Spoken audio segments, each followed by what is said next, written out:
Miss Linda Harrow believed discipline was power and cruelty its instrument. In her fifth-grade classroom at Jefferson Elementary, she enforced obedience with icy precision, mistaking fear for respect. When 10-year-old Ava Gaines arrived one Monday morning with beautifully braided hair and bright confidence, Harrow saw not a student, but a challenge to her authority. By afternoon, that challenge ended in humiliation. Harrow shaved Ava's hair off in front of her classmates, calling it correction and discipline. To her, it was just another act of control. What she didn't know was that Ava's mother was the city's police captain, and she was about to learn what real power feels like. The morning sun painted golden squares on the kitchen counter as Rochelle carefully packed Ava's lunch. She tucked a small note between the sandwich and apple just like she did every day. Through the window, birds chirped their morning songs, matching Ava's cheerful humming from the bathroom, where she was giving herself final checks in the mirror. "Mom, do you think everyone will like my hair?" Ava called out, her voice bouncing off the bathroom tiles. Rochelle smiled, remembering the hour they'd spent last night getting the braids just right. "Baby, your hair is beautiful. You look perfect for picture day." Ava bounded into the kitchen, her backpack already strapped on. The intricate braids caught the sunlight, each one neat and precise, showing off hours of careful work. Her white uniform shirt was crisp and clean, her navy skirt perfectly pressed. "Come here, let me look at you." Rochelle's heart swelled with pride as she took in her daughter's appearance.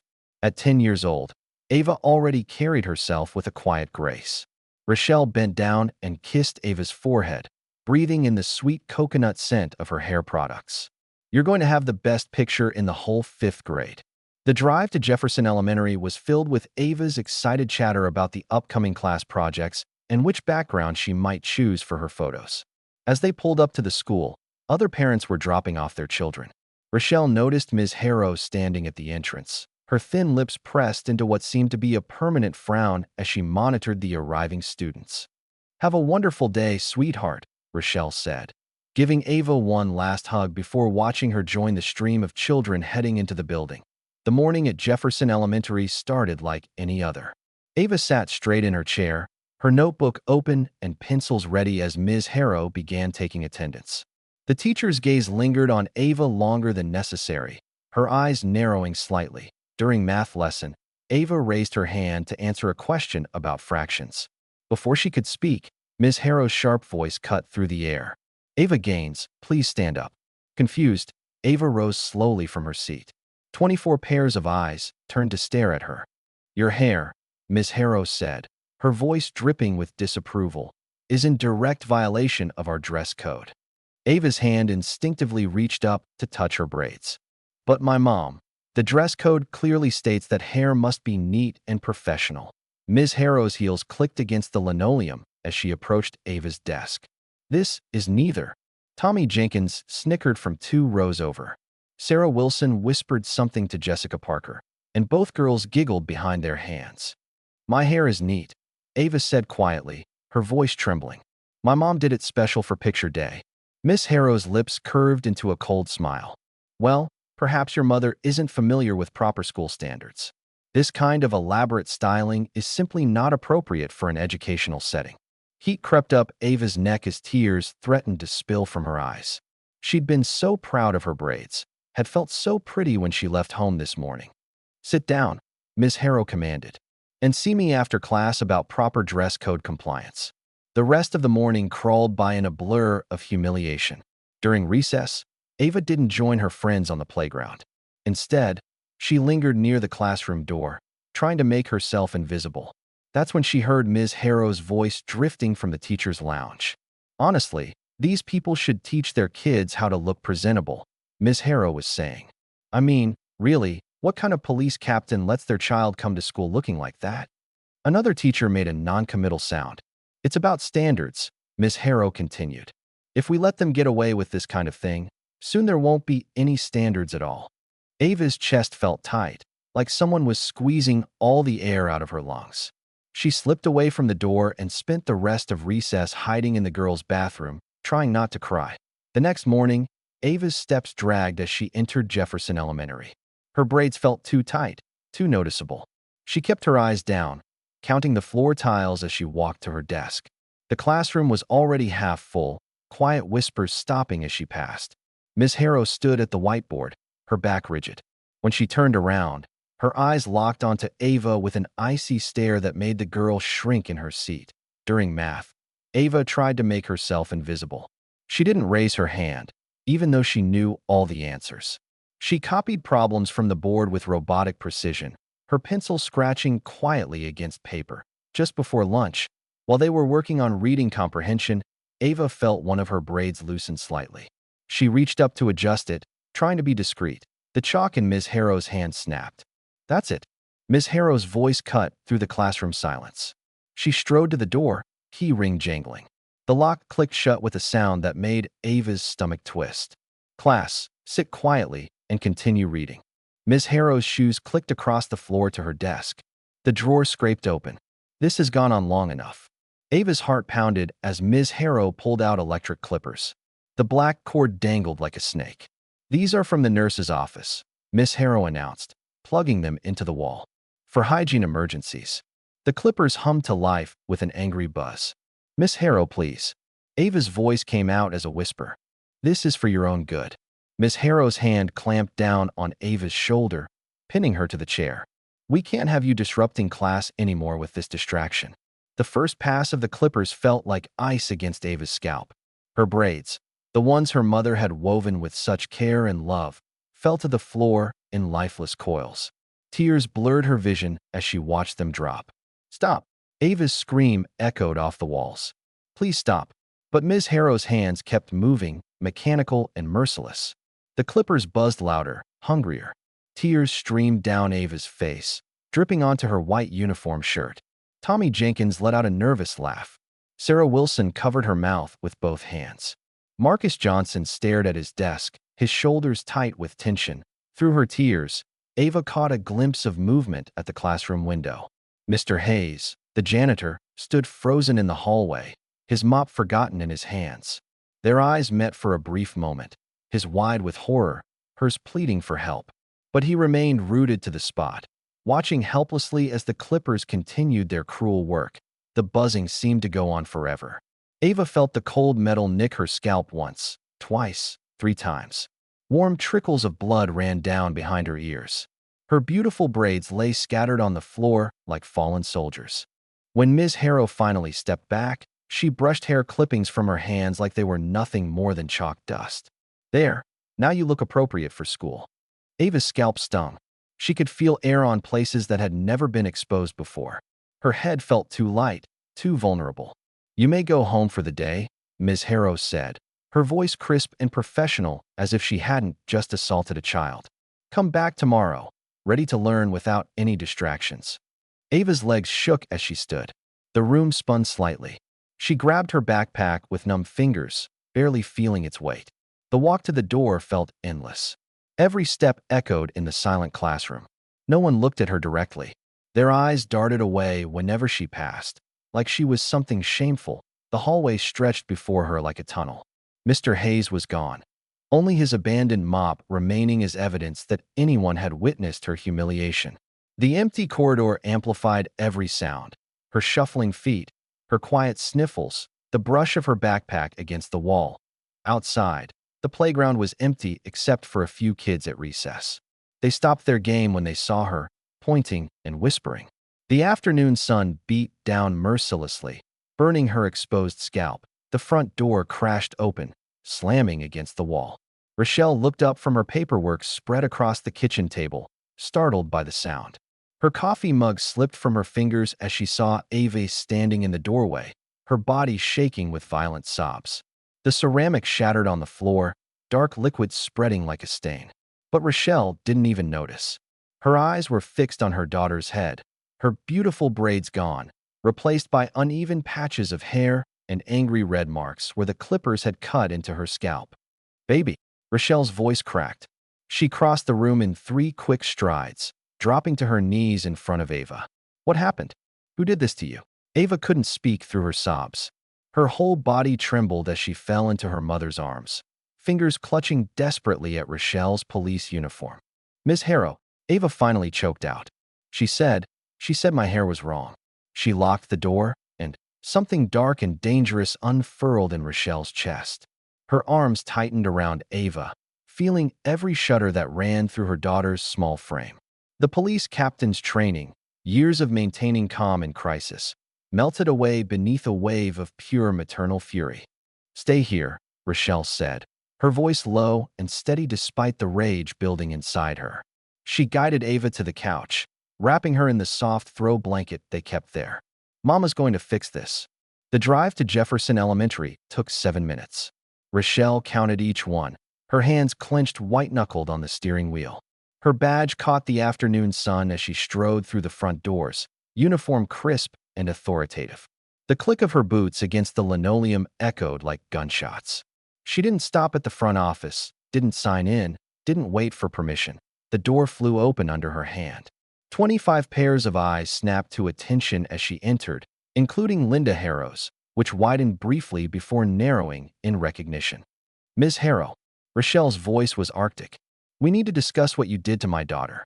Harrow's lips tightened into a thin line. "Captain Gaines, I'm in the middle of a lesson. If you'd like to schedule a parent-teacher conference." "No." The word cracked like a whip. "We're doing this now. You want to explain to me why my 10-year-old daughter came home with her scalp bleeding? Why you thought you had the right to put your hands on my child?" Students shifted uncomfortably in their seats. Some looked down at their desks. Others watched with wide eyes as their teacher squared off against the uniformed police captain. "Your daughter's hair was unkempt and posed a hygiene issue," Harrow said, her voice dripping with false concern. "As her teacher, I have a responsibility." "A responsibility?" Rochelle's laugh was sharp enough to cut glass. "You assaulted a child. You locked her in this room and traumatized her in front of her classmates." "Now see here," Harrow started, but footsteps in the hallway cut her off. Principal Cooper appeared in the doorway, his face a mask of practiced concern. "Captain Gaines, please. This situation is being handled through proper channels." "Proper channels?" Rochelle turned on him, her fury finding a new target. "Like the proper channels that let this woman terrorize my daughter, that let her bring clippers to school and attack a child?" Cooper raised his hands in a placating gesture. "If we could just step into my office." "No." Rochelle's voice carried through the walls. "We're doing this right here where it happened, where everyone can see exactly what kind of people are teaching their children." Officer Tom Griggs appeared, his hand already on his belt as he assessed the situation. His eyes flicked between Rochelle's captain's uniform and her dark skin, uncertainty crossing his features. "Ma'am," he said, stepping between Rochelle and Harrow's desk. "I'm going to need you to come with me." "Stand down, Officer Griggs." Rochelle's voice carried the full weight of her rank. "This is far above your pay grade." But Griggs moved closer, his body language aggressive. "Captain or not, you're disrupting school property. I need you to leave the premises." "You really want to do this?" Rochelle asked quietly. "You want to be the one who defends what she did to my baby?" Rochelle walked past Griggs, scooping Ava into her arms. Her daughter buried her face in her neck, fingers clutching at her uniform. The hallway seemed to hold its breath as they walked out. Just before they reached the exit, Rochelle paused. Her voice was quiet, but carried clearly in the silent corridor. They just picked the wrong mother. The morning sun hadn't yet risen when the first news van pulled up outside Jefferson Elementary. By 7 a.m., the street was lined with reporters clutching coffee cups, their camera crews setting up equipment. By 9 a.m., the district's formal apology arrived via email. "We deeply regret the miscommunication that led to this unfortunate incident." Rochelle's finger tightened on her mouse. Miscommunication. They're calling assault a miscommunication. The press conference was held on the front steps of the school district office. Superintendent Ellen Marlowe stood at a podium. "This was an isolated incident. Ms. Harrow has been placed on temporary leave while we conduct a thorough investigation." Reverend Sims stepped forward. "When a black child is physically assaulted in school, that's not tension. That's violence, and it needs to be named." That night, Ava's scream tore through the darkness like a knife.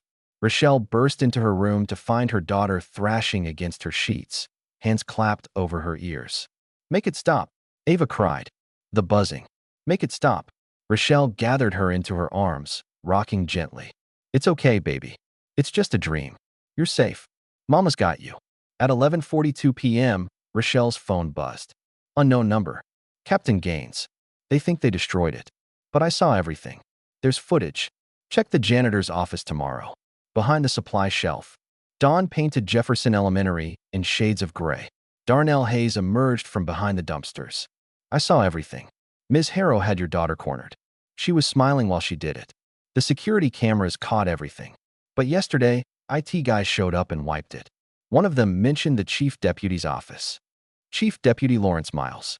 Her direct superior. Back at the precinct, Rochelle accessed the school's security system. The deletion order was there, clear as day, from Miles's office. Miles appeared in her doorway. Quite a situation at Jefferson Elementary. Best handled internally, don't you think? This is clearly a personal matter. A crime was committed against my daughter. Come now, Rochelle. A teacher enforcing dress code? Hardly seems worth derailing your career over. You ordered the security footage deleted. His smile vanished. Careful, Captain. Very careful. First black woman to lead this precinct. Would be ashamed to throw it all away over a misunderstanding. Rochelle met Clara Benson, a journalist, at Pete's all-night diner. She slid a flash drive across the table. Metadata from Jefferson Elementary's security system. Proof the footage existed before it was wiped. Paul Harrow, Linda Harrow's brother, sits on the school board. Her husband, Michael Harrow, works internal affairs at my precinct. Chief Deputy Miles personally ordered that footage deleted. This goes deeper than one racist teacher, Clara said. Darnell called, panicked. There's a car been following me since I left work. Get inside. Lock your doors. I'm on my way. At the precinct next morning, something felt off. Faces that usually greeted her with smiles now avoided eye contact. There it was, sprawled across her locker in angry red marker. Race card cop. Chief Deputy Miles sat behind his desk. Unauthorized access of police databases, multiple searches on civilian personnel. This isn't about your daughter anymore. This is about you abusing your position for a personal vendetta. Your badge and gun. Pending investigation. 15 years of service reduced to this moment. Ava came home with her report card. Straight A's except one. Behavior, F. Mrs. Peterson says I'm disruptive. But I haven't done anything. Mrs. Peterson, Ms. Harrow's friend. That night, Rochelle sat alone. If they won't protect my daughter, she whispered, I'll do it myself. Clara's article hit the internet at midnight. By dawn, it had spread like wildfire. Corruption and cover UPS. The real story behind Jefferson Elementary.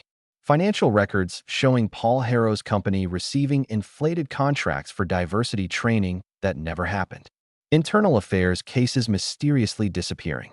A pattern of complaints from black parents buried under paperwork. By 8 a.m., protesters had gathered outside Jefferson Elementary. The protests spread to City Hall by noon. But then the counterattack began. The newspaper got hit with a cease and desist. Bot accounts spread doctored screenshots. Darnell called, voice shaking. They burned it. My car, it's gone. Linda Harrow appeared on TV, tissues clutched in her hands. I just wanted to help. These children need structure. That poor girl.